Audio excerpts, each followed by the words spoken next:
इस कहानी को आखिर तक जरूर सुनिएगा, ये कहानी आपको जरूर पसंद आएगी। चलिए कहानी शुरू करते हैं।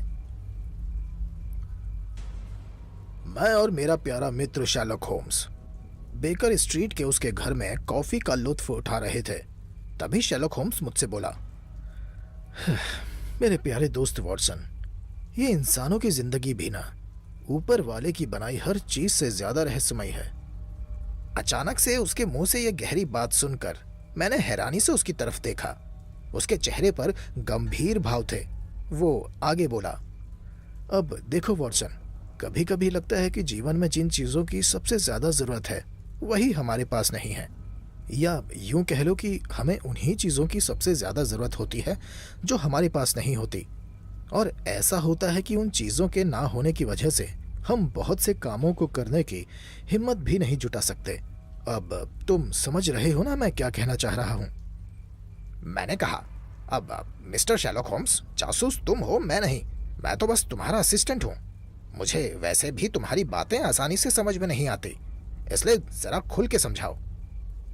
शर्लक कमरे की खिड़की की तरफ देखकर बोला, अच्छा जरा सोचो वॉटसन कि अगर हम हाथ में हाथ डालकर इस खिड़की से उड़ते हुए बाहर निकल जाते, हम हवा में उड़ रहे होते और लोगों के घरों में छतें नहीं होती जिस वजह से हम देख सकते कि कहाँ क्या चल रहा है, कहाँ किसके खिलाफ क्या योजना बन रही है। अगर हम घटनाओं को, जुर्म को अपनी आंखों से होते हुए देख सकते तो कितनी चीजों का पता तुरंत ही लग जाता और पुलिस और जासूसों को केस सॉल्व करने में लोगों की कितनी मदद हो जाती। अब शर्लक जैसे उच्च तबके के जासूस के मुंह से ऐसी बात सुनकर मैं थोड़ा हैरान था। इतना हैरान कि मैंने पिछले 2 मिनट से अपने हाथ में पकड़े कॉफी के कप से चुस्की भी नहीं ली। फिर मैंने कॉफी का कप टेबल पर रखा और शर्लक की तरफ देखकर कहा, अब मैं ऐसा नहीं मानता शर्लक। शर्लक बोला, और क्यों? मैंने कहा, देखो शर्लक, अक्सर ज्यादातर केसेस अखबारों के जरिए ही हम तक पहुंचते हैं और अक्सर पुलिस को इन सारे केसेस की सारी डिटेल्स भी मालूम होती है, मगर कितने हैं जो इनमें से सॉल्व हो पाते हैं। सभी केसेस पुलिस की छानबीन, गवाहों के बयानों और प्राप्त सबूतों पर निर्भर करते हैं और उन्हीं के आधार पर मजिस्ट्रेट अपने फैसले सुनाता है। हाँ, और उन केसेस के लिए भी जिनके पीछे आम कारण होते हैं, एकदम मामूली से।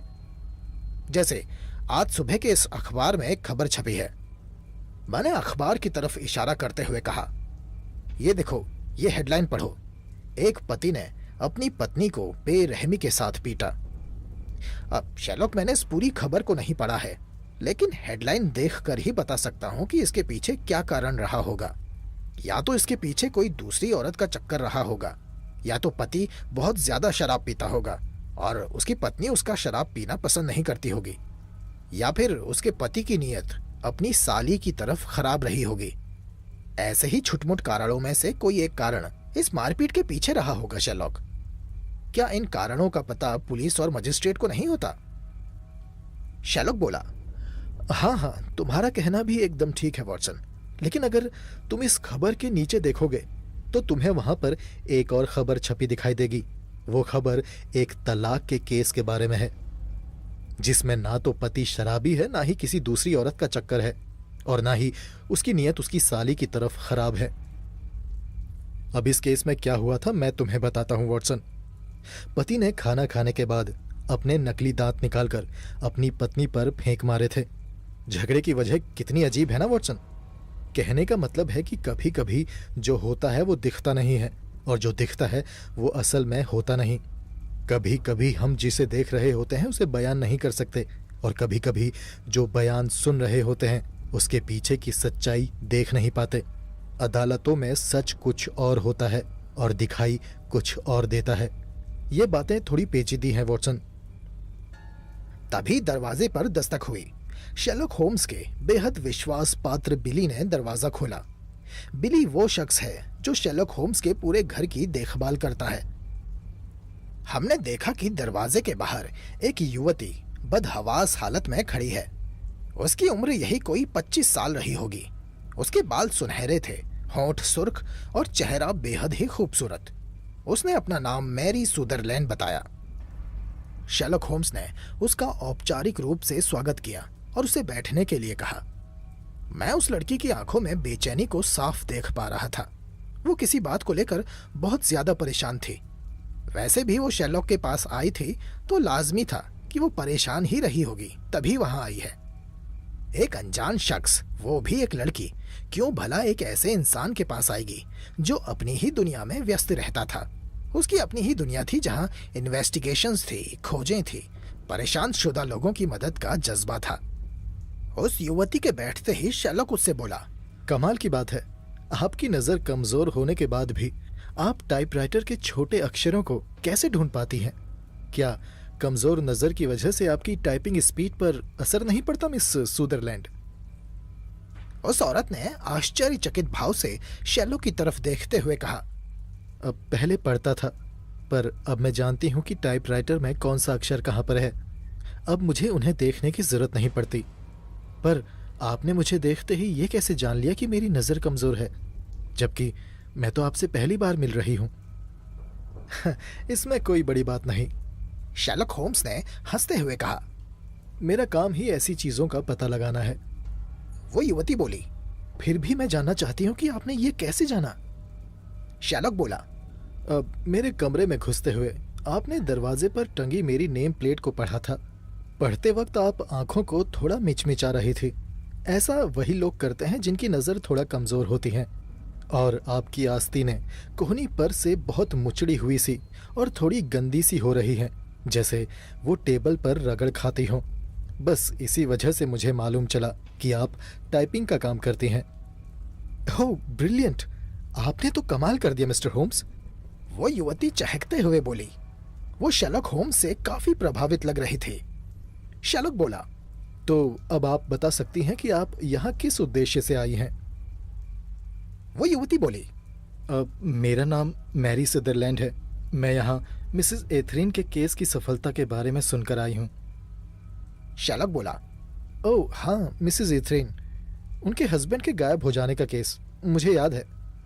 वो युवती आगे बोली, हाँ, हर कोई, यहाँ तक कि पुलिस भी उनके पति को मरा हुआ मान चुकी थी, लेकिन आपने कितनी ही आसानी से उन्हें ढूंढ निकाला। मैं चाहती हूँ मिस्टर होम्स कि आप आज मेरी भी कुछ ऐसी ही मदद करें। आज यहाँ आकर आपसे मिलकर आपकी काबिलियत पर मुझे जरा भी संदेह नहीं हो रहा। मुझे पूरी उम्मीद है मिस्टर होम्स कि आप मेरी परेशानी का हल भी निकाल लेंगे। शेरलॉक बोला, हाँ हाँ ठीक है, पर पहले आप मुझे अपनी परेशानी तो बताएं। वो युवती बोली, मिस्टर होम्स, मुझे मिस्टर होस्मर एंजल की तलाश है। शेरलॉक बोला, आप जब यहाँ आ रही थी तो आप काफी गुस्से में थी। वो युवती बोली, हाँ, क्योंकि इस मामले में मेरे पिता भी मेरी कोई मदद नहीं कर रहे थे। मेरी समस्या सुनने के बाद उन्हें तुरंत मेरे साथ पुलिस स्टेशन जाना चाहिए था, मगर उन्होंने ऐसा कुछ नहीं किया मिस्टर होम्स। शेरलॉक ने पूछा, क्या मैं आपके पिता का नाम जान सकता हूँ? मिस मैरी सदरलैंड बोली, mister James windy bank. Sherlock ने पूछा, वो आपके असली पिता है या मेरा मतलब है सौतेले पिता? मिस मैरी सदरलैंड बोली, हाँ, वो मेरे सौतेले पिता हैं। पर ये आपने कैसे जाना मिस्टर होम्स? जितना हैरान मैरी सदरलैंड शेरलॉक की बातें सुनकर थी, उतना ही हैरान मैं भी था। कितनी ही आसानी से शेरलॉक चीजों के बारे में जान जाता था। वो सच में एक महान बुद्धिमान जासूस था। शेरलॉक बोला, हाँ, ये तो कोई भी बता सकता है। आपके और आपके पिता के सरनेम के फर्क से। भला एक बेटी का सरनेम उसके पिता से अलग कैसे हो सकता है? वो युवती मिस मैरी सदरलैंड बोली, हो, वैसे मैं उन्हें पापा ही कहती हूँ, हालांकि ये मुझे एक मजाक जैसा लगता है। शेरलॉक बोला, और ऐसा क्यों? क्योंकि वो मुझसे सिर्फ 5 साल 6 महीने ही बड़े हैं। शेरलॉक ने पूछा, और आपकी माँ, वो कहाँ है? अब वो ठीक है। पापा की मौत के बाद उन्होंने जल्दी ही दूसरी शादी कर ली थी और उनके पति उम्र में उनसे 15 साल छोटे थे। मेरे पापा प्लमर थे। उन्होंने अच्छा खासा बिजनेस छोड़ा था जिसे मेरी माँ और मिस्टर हार्डी संभाल रहे थे। मिस्टर हार्डी उनकी कंपनी में फोरमैन थे, पर मिस्टर विंडी बैंक के आते ही माँ ने जमे जमाए उनके बिजनेस को बेचकर जो पैसे मिले वो सारे पैसे मिस्टर विंडी बैंक के शराब के बिजनेस में लगा दिए। शेरलॉक बोला। ओह अच्छा, तो इससे तो फिर तुम्हारी जेब खर्ची पर भी फर्क पड़ा होगा। नहीं, मुझे मेरी जेब खर्ची मेरे अंकल नेट से मिलती है, जो कि ऑकलैंड में रहते हैं। न्यूजीलैंड में उनका स्टॉक का कारोबार है। वहाँ से लगभग मुझे 2500 पाउंड मिलते हैं, लेकिन मैं केवल इसका ब्याज ही खर्च करती हूँ, जो मेरे लिए काफ़ी होता है। और इसके अलावा मैं टाइपिंग के काम से भी थोड़े पैसे कमा लेती हूँ। शेरलॉक बोला। तुम्हारी आर्थिक स्थिति के बारे में तो मैं काफ़ी कुछ जान चुका हूँ। अब मैं सबसे पहले आपका परिचय मेरे सबसे गहरे मित्र डॉक्टर वॉटसन से करवाता हूँ। शेरलॉक ने मेरी तरफ इशारा करते हुए कहा। फिर शेरलॉक वापस उस युवती से बोला। अब मैं चाहता हूँ मिस मैरी सदरलैंड कि आप मुझे मिस्टर होस्मेर एंजल के बारे में सब कुछ बताएं। मिस्टर होम्स, उससे मेरी मुलाकात गैस फिटर बॉल्स पर हुई थी। ये एक बहुत बड़ा सामाजिक जलसा था जहां लोग नाचते गाते जश्न मनाते हैं। इसके लिए मेरे पापा ने पहले ही टिकट्स का इंतज़ाम कर लिया था जब वे जीवित थे। उनके मरने के बाद वो टिकट्स माँ को भेज दिए गए। मिस्टर विंडी बैंक नहीं चाहते थे कि हम वहाँ जाएं। वो तो हमें कहीं भी जाने से मना ही करते थे। एक बार तो वो मेरे ऊपर बहुत ही ज़्यादा बिगड़े जब मैंने स्कूल के ट्रिप पर जाने की जिद की, लेकिन मैं तो जाने का फैसला कर चुकी थी। भला उन्हें मुझे रोकने का क्या अधिकार था?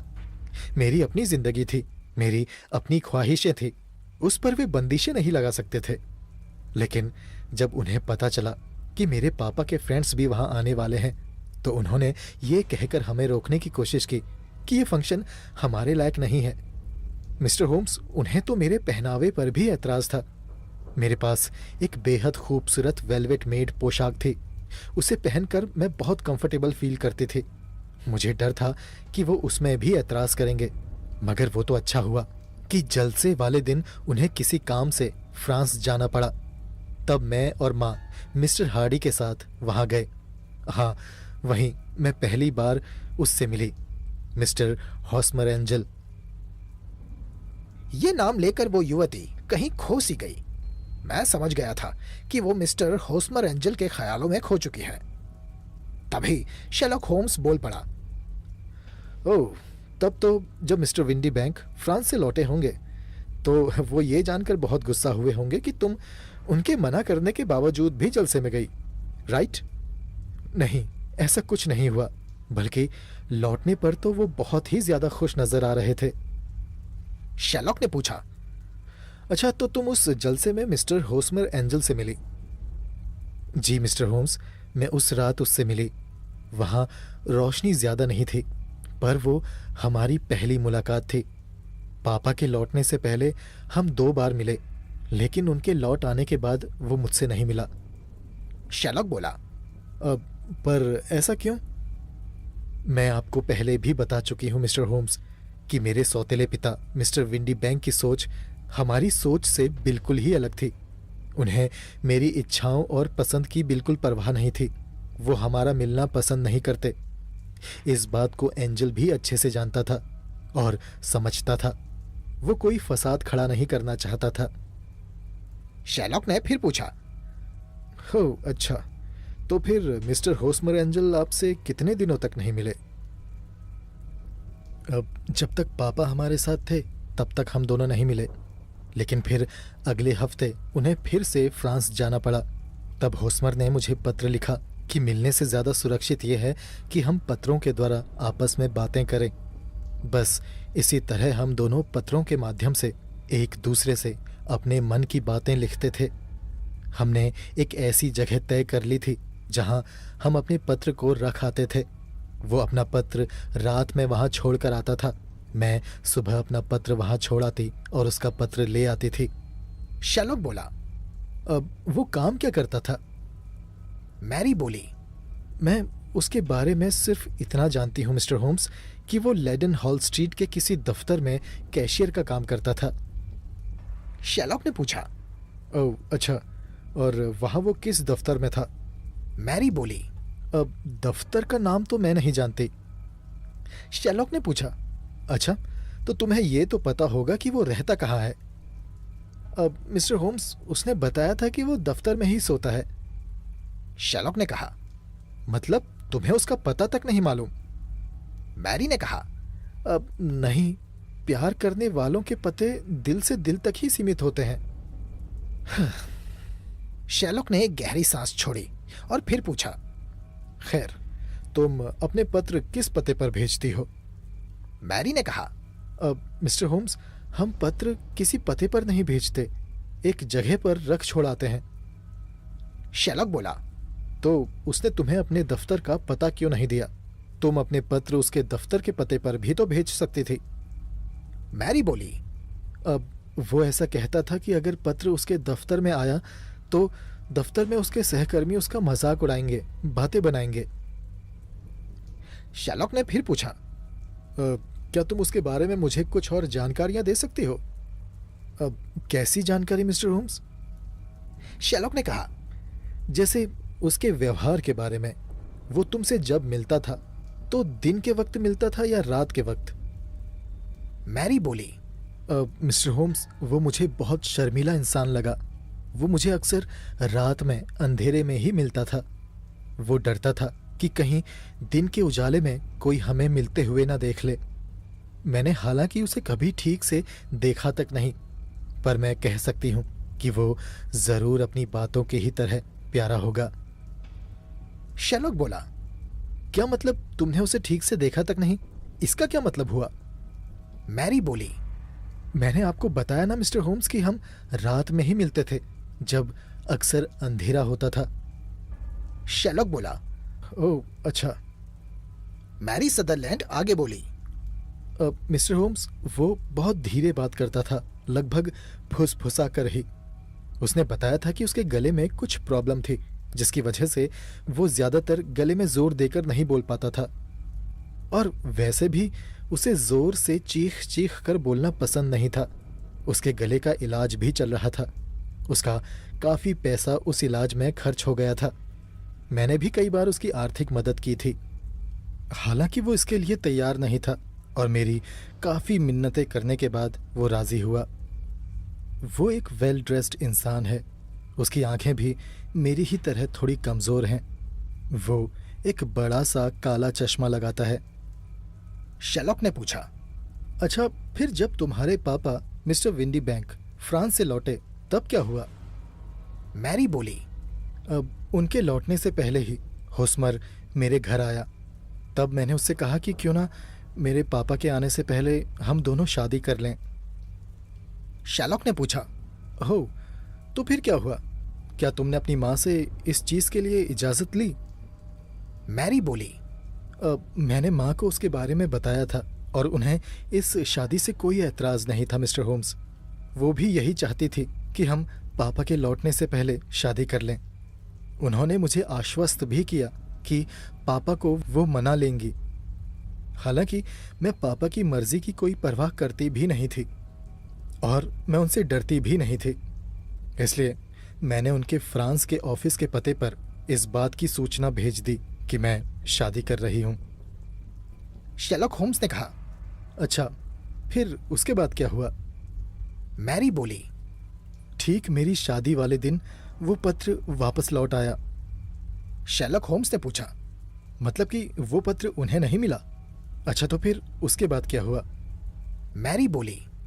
अब ये इसी शुक्रवार की बात है। हमने सेंट जेवियर्स चर्च में शादी करने का फैसला किया। लेकिन मिस्टर होम्स, होस्मर चाहता था कि शादी में हम सिर्फ 3 ही लोग मौजूद हों। इसके लिए उसने 2 गाड़ियों का इंतजाम किया। वो माँ से चर्च में ही मिलना चाहता था। वो दोनों गाड़ियाँ एक दूसरे के पीछे खड़ी थी।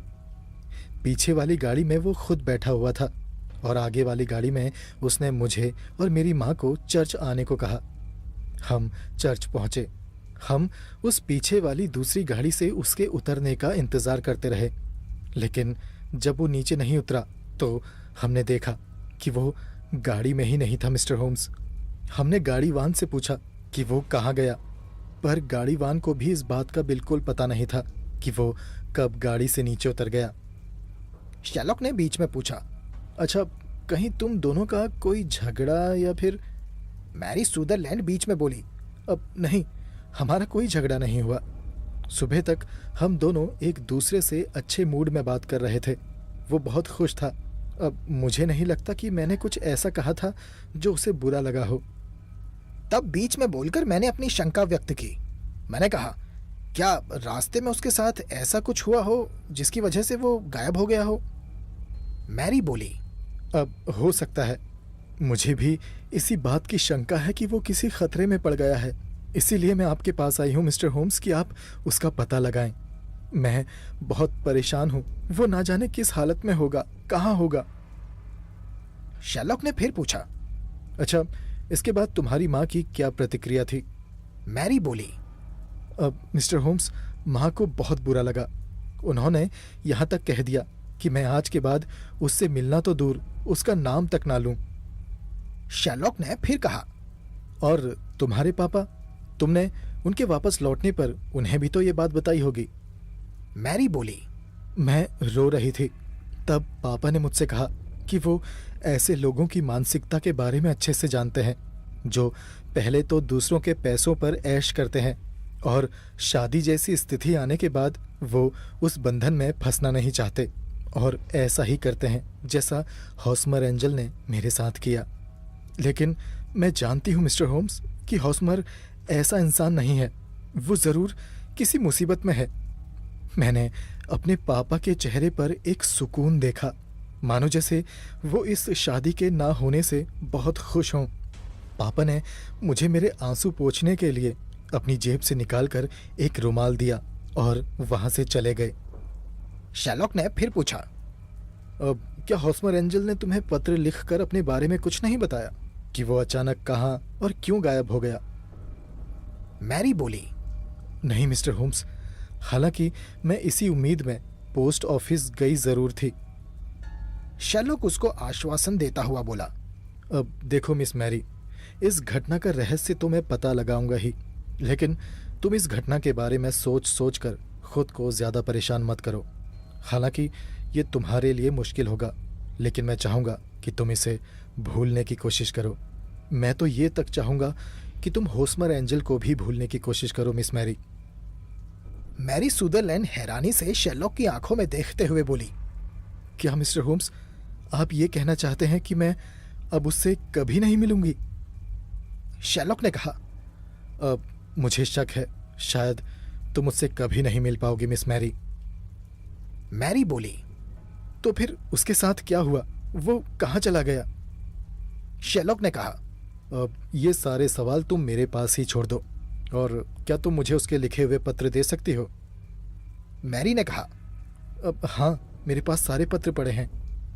मैरी सदरलैंड ने अपने बैग से 4 पत्र निकालकर शेरलॉक को थमा दिए और शेरलॉक से बोली, अब मिस्टर होम्स, इसके अलावा मैं ये भी बता देना चाहती हूँ कि मैंने उसकी तलाश में एक विज्ञापन भी अखबार में दिया था। ये रही मेरे हाथ से टाइप की गई उस विज्ञापन की डिटेल्स जिसे मैंने अखबार को दिया था। उसके बाद शेरलॉक होम्स ने मैरी सदरलैंड से उसके घर का पता पूछा। मैरी ने शेरलॉक को अपने घर का पता दिया। उसके बाद शेरलॉक ने उसके पिता के व्यापार के बारे में भी जानकारियां ली। उसके बाद शेरलॉक ने फिर से अपनी बात पर जोर देते हुए कहा, मैं आपसे एक बार फिर से कहूंगा मिस सदरलैंड, बल्कि ये मेरी आपके लिए सलाह है कि इस पूरे प्रकरण को एक सील्ड किताब की तरह आप बंद कर दो।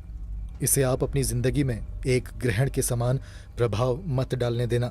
सिवाय झूठी उम्मीदों और तनाव के आपको कुछ नहीं मिलेगा। मिस मैरी सदरलैंड बोली, मैं ऐसा नहीं कर सकती मिस्टर होम्स। मेरा प्यार उसके लिए एकदम सच्चा है। मैं जानती हूँ कि वो जहां भी होगा मेरे लिए परेशान होगा। उसके बाद मैरी सदरलैंड वहां से चली गई, ये कहते हुए कि जब भी उसे बुलाएंगे वो आ जाएगी। जाते हुए वो काफी निराश लग रही थी। उसके कदम भारी हो गए थे, मानो जैसे वो उठना ही नहीं चाहते हों। शेरलॉक के शब्दों ने उसे वो विश्वास नहीं दिलाया जिसकी उम्मीद में वो यहाँ शेरलॉक के पास आई थी। मैंने शेरलॉक की तरफ देखकर उससे कहा, तुमने उससे ऐसा क्यों कहा कि वो अपने प्रेमी को भूल जाए? मुझे लगता है शेरलॉक कि तुम उसके प्रेमी के बारे में कुछ ऐसा जान गए हो जिसे मैं समझ नहीं पा रहा। शेरलॉक बोला, देखो वॉटसन, उसने जो कुछ भी मुझे बताया वो तुमने भी साफ साफ सुना।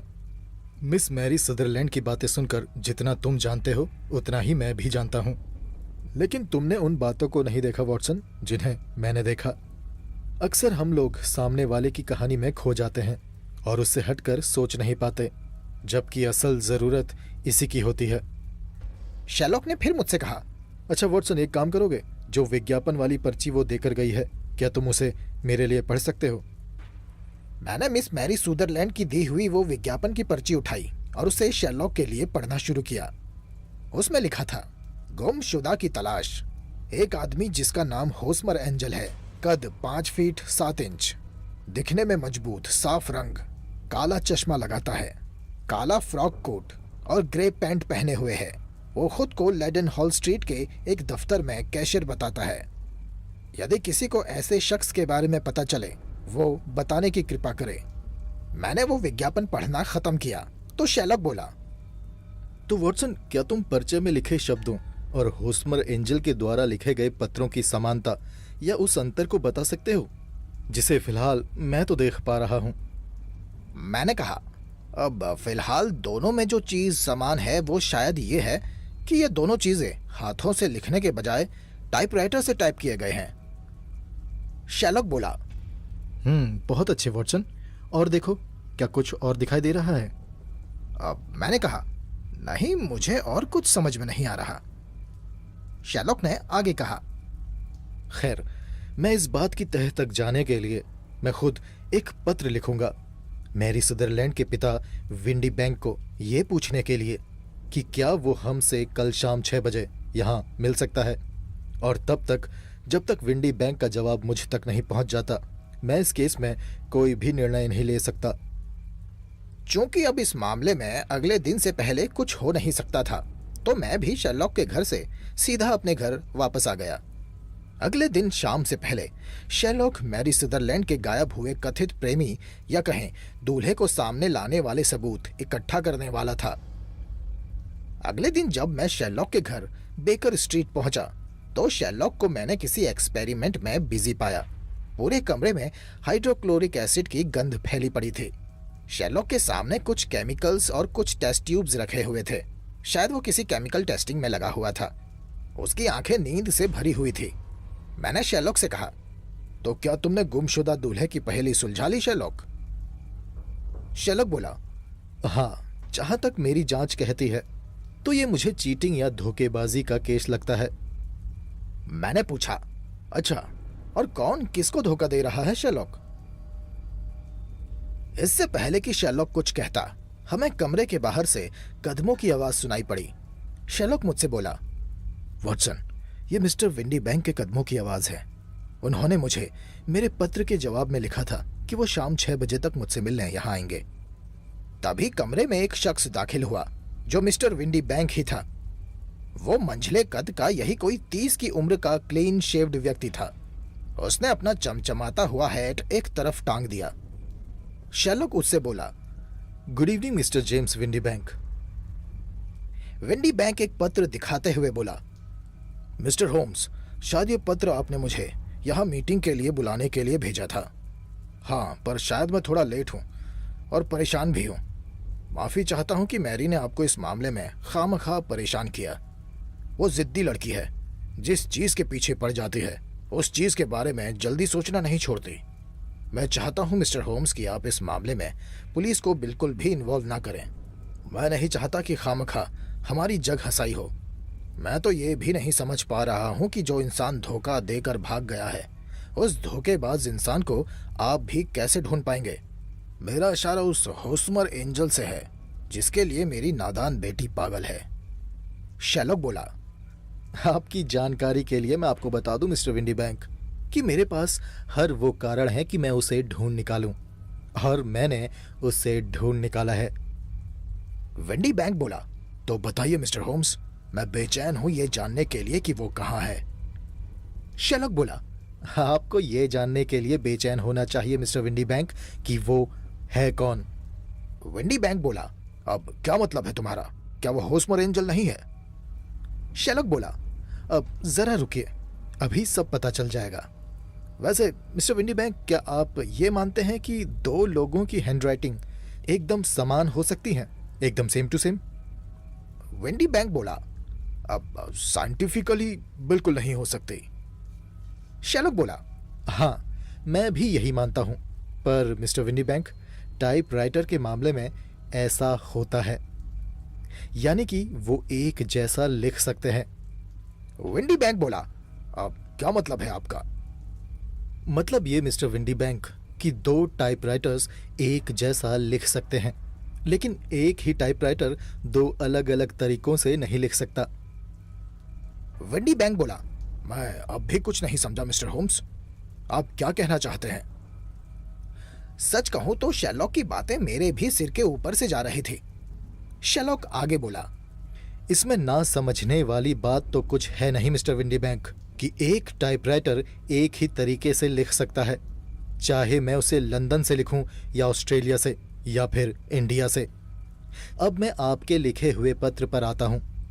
आपने इस पत्र को लिखने में जिस टाइपराइटर का इस्तेमाल किया है उसका एक अल्फ़ाबेट ई थोड़ा सा टेढ़ा है, और इसके अलावा एक और अल्फ़ाबेट है, लेटर आर।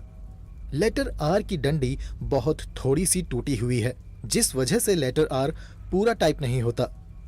इसी तरह से लगभग 20 और लेटर्स हैं जिसे आपके टाइपराइटर से लिखे गए शब्दों को आसानी से पहचाना जा सकता है। वेंडी बैंक बोला, हाँ, हम अपने सभी लेटर्स एक ही टाइपराइटर से लिखते हैं और उन्हें पढ़ने में कोई परेशानी नहीं होती। ये कोई ऐसी बड़ी चीज नहीं है मिस्टर होम्स कि जिस पर हमारा ध्यान जाए। शेलॉक बोला, लेकिन अब मैं आपको एक ऐसी चीज दिखाने जा रहा हूं जिससे आपका ध्यान यकीनन इस चीज की तरफ जाएगा मिस्टर विंडी बैंक। अब यहां पर विंडी बैंक का गला सूखने लगा था। उसके माथे पर परेशानी की बूंदें यानी पसीना साफ झलकने लगा था। शेलॉक ने आगे कहा, अब मिस्टर विंडी बैंक, आप इन पत्रों को देखिए। ये पत्र मिस्टर होस्मर एंजल द्वारा लिखे गए पत्र हैं। इनमें होस्मर द्वारा टाइप किए गए शब्दों को देखिए। देखिए, इस पत्र में भी लेटर ई थोड़ा सा टेढ़ा है, लेटर आर की डंडी भी बहुत थोड़ी सी टूटी हुई है, जिससे लेटर आर भी पूरा टाइप नहीं हो रहा। इसी तरह से लगभग 20 और लेटर्स हैं जिससे उस टाइपराइटर से लिखे गए शब्दों को आसानी से पहचाना जा सकता है, जिससे आपके द्वारा भेजा गया ये पत्र टाइप किया गया है। ये पत्र जो आपने मेरे पत्र के जवाब में मुझे भेजा था। मिस्टर विंडी बैंक का चेहरा फीका पड़ गया। वो परेशान सा दिखने लगा। वो तुरंत अपनी सीट से खड़ा हो गया और बोला, देखिए मिस्टर शेरलॉक होम्स, अगर आपने मुझे यहाँ यही बकवास करने और सुनने के लिए बुलाया है तो मैं चलता हूँ। जब आपको होस्मर एंजल मिल जाए तो मुझे बता दीजिएगा। शेलॉक बोला, मैंने आपको यही बताने के लिए बुलाया है मिस्टर विंडी बैंक कि होस्मर एंजल को मैंने ढूंढ निकाला है। विंडी बैंक खिसियाता हुआ बोला, तो वो है कौन? कहाँ है वो? शेलॉक बोला, वो मेरे सामने खड़ा है। वो तुम हो विंडी बैंक, तुम ही होस्मर एंजल हो। आप ये क्या बकवास कर रहे हो होम्स? शेलॉक ने अपने शब्द दोहराए। शायद तुमने ठीक से नहीं सुना मिस्टर विंडी बैंक कि होस्मर एंजल तुम ही हो। अब छुपने का कोई फायदा नहीं। एक इंसान जब अपने से 15 साल बड़ी एक अमीर औरत से शादी करता है तो सही मायनों में वो शादी नहीं बल्कि सौदा करता है। तुमने भी यही सौदा किया विंडी बैंक, लेकिन तुम्हारी भूख यहीं खत्म नहीं हुई। तुमने मिस मैरी को भी अपने जाल में फंसाना चाहा। तुमने सोचा होगा कि घर पर पति बनकर पत्नी के पैसों पर मौज कर सकते हैं और बाहर प्रेमी बनकर प्रेमिका के पैसों को दोनों हाथों से लूट सकते हैं। इसलिए तुम अपनी प्रेमिका, जो कि तुम्हारी सौतेली बेटी है, उससे रात में अंधेरे में मिलते थे ताकि वो तुम्हें पहचान ना पाए। तुम मुझसे घर घर आते गले से बात करते थे ताकि वो तुम्हारी आवाज भी ना पहचान पाए। तुम उसे टाइपराइटर से टाइप किए हुए पत्र लिखते थे ताकि वो तुम्हारी हैंडराइटिंग भी ना पहचान पाए। और इसी बीच आ गई शादी, जो कि तुम कर नहीं सकते थे, इसलिए तुमने गायब होने का नाटक किया। तुमने पैसों के लिए ये हनी ट्रैप बिछाया था विंडी बैंक, ताकि तुम्हारी ऐश चलती रहे। लेकिन धोखे से बुने हुए जाल के धागे कमजोर होते हैं जनाब, जल्दी टूट जाते हैं। विंडी बैंक बोला, मैं शर्मिंदा हूं, मैं माफी चाहता हूं मिस्टर होम्स। विंडी बैंक समझ गया था कि अब और छुपने से कुछ नहीं होगा। शेरलॉक बोला। शेरनी से एक बच्चा और एक लड़की से उसके सपने छीनना बेहद खतरनाक होता है मिस्टर।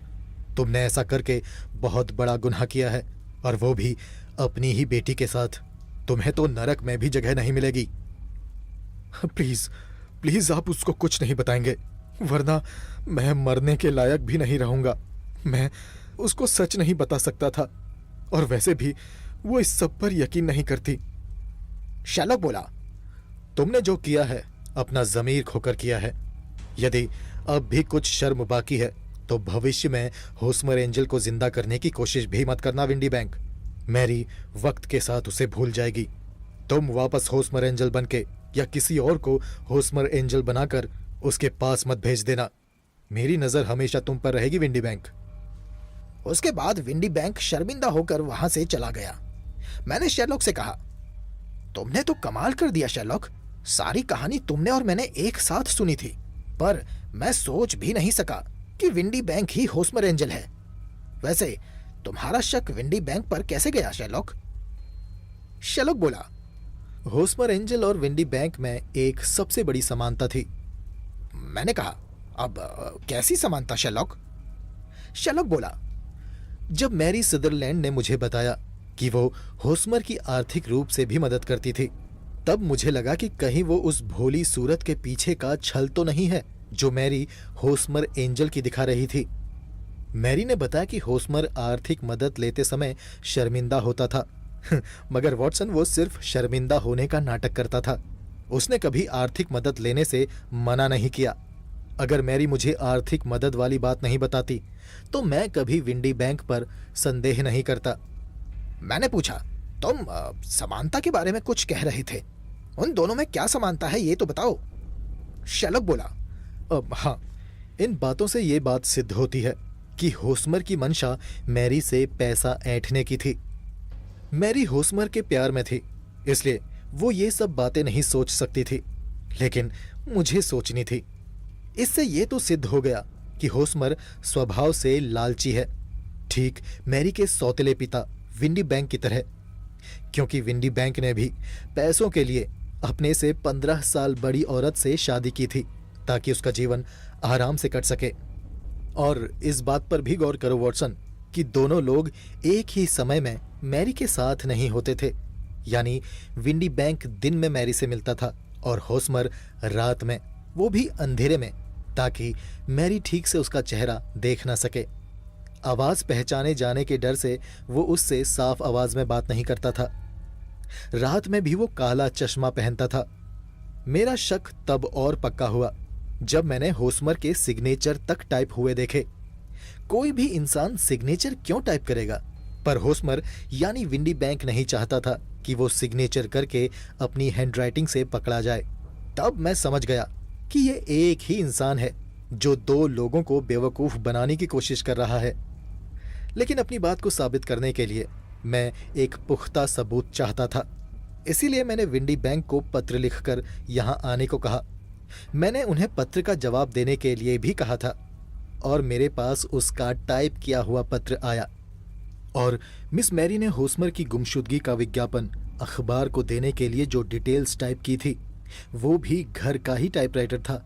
यानी विंडी बैंक भी उसी टाइपराइटर को अपने पत्रों को लिखने के लिए इस्तेमाल करता था। इसलिए जब मुझे विंडी बैंक का जवाबी पत्र आया, मैंने तभी होस्मर के पत्र, मिस मैरी के द्वारा टाइप किए हुए विज्ञापन की डिटेल्स और विंडी बैंक के जवाबी पत्र का मिलान किया, तो सब में यही समानता पाई कि सारे पत्र एक ही टाइपराइटर से लिखे गए हैं वॉटसन। और मेरा शक और पक्का हो गया। और फिर वॉटसन, याद है तुम्हें कि शादी के वक्त होस्मर गायब भी हो गया था, क्योंकि मैरी की मां के सामने आते ही उसकी पोल खुल जाती और उसका जमा जमाया खेल खत्म हो जाता। विंडी बैंक अपनी पत्नी के पैसों से भी जाता और प्रेमिका के पैसों से भी। उसका ऐशो आराम सब छिन जाता। इन सब बातों से मैं समझ गया कि विंडी बैंक ही होस्मर है। पैसों के लिए आदमी किस हद तक गिर सकता है शेरलॉक, ये आज मैंने देख लिया। ऐसे आदमी को तो जेल की चक्की पिसवानी चाहिए। शेरलॉक बोला, वो मुमकिन नहीं है वॉटसन, और मेरे ख्याल से ये ठीक भी नहीं रहेगा। एक जवान लड़की की जिंदगी का सवाल है। मैंने कहा, क्यों मुमकिन नहीं है? हमारे पास उसके धोखेबाजी के सारे सबूत मौजूद हैं शेरलॉक।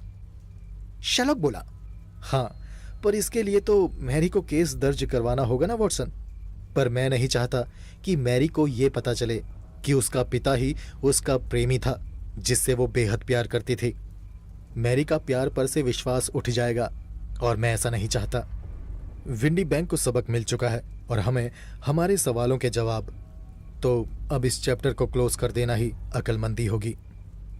मुझे शेरलॉक की बात एकदम ठीक लगी। दोस्तों, अगर आपको ये कहानी अच्छी लगी तो इस वीडियो को लाइक जरूर करें और अगर अभी तक आपने चैनल को सब्सक्राइब नहीं किया तो सब्सक्राइब कर लें। मेरे चैनल में इसी तरह की कई और दिलचस्प कहानियां हैं, उन्हें भी जरूर सुनें। मुझे और इस कहानी को यहाँ तक सुनने के लिए आपका धन्यवाद।